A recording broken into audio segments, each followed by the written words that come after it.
ได้บ่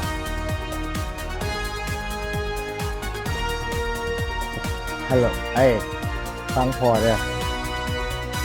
เหลือเกมสุดท้ายแล้วมื้อนี้นะสำหรับ U11 ของพวกเขาเนี่ยนะสิบ่มีอีกแล้วเด้อลูกเด้อโอเค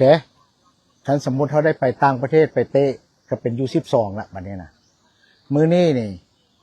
พอพวกลูกจิตใจอันหนึ่งอันเดียวกันซุ่มใส่กัน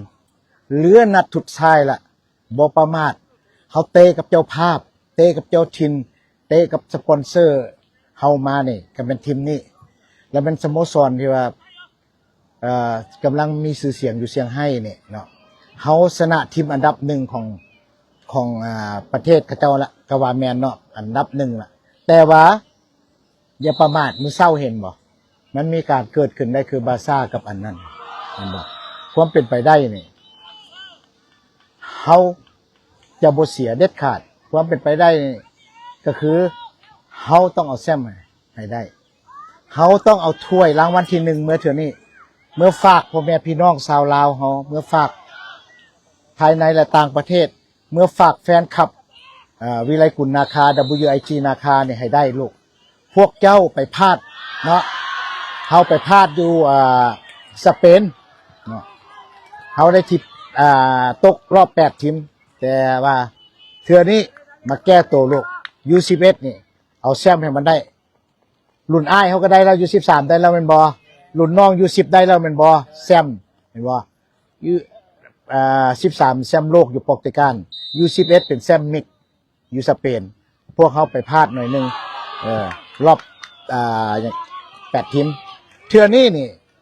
มันพวกเจ้าต้องเอาคันแชมป์มาให้ได้ว่าโอเค U11 ก็มีได้แชมป์คือกันเข้าใจบ่ U11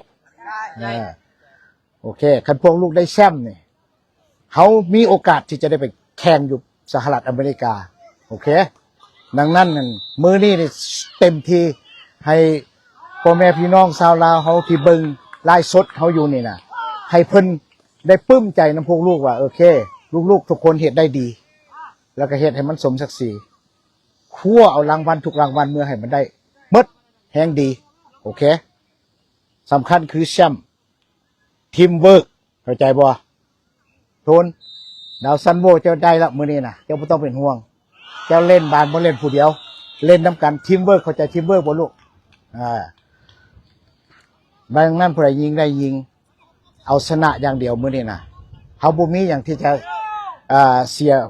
นั่นกว่านี้ละเฮาได้มาฮอดจุดนี้ละเฮาเอาแชมป์อย่างเดียวเด้อพ่อใหญ่บ่ต้องการที่2เด้อโอเคเอาแชมป์อย่างเดียวแชมป์นั่นก็คือที่1มาฝากโอเคพวกลูกพร้อมบ่แน่ใจสู้บ่โอเคตบมือสู้ๆ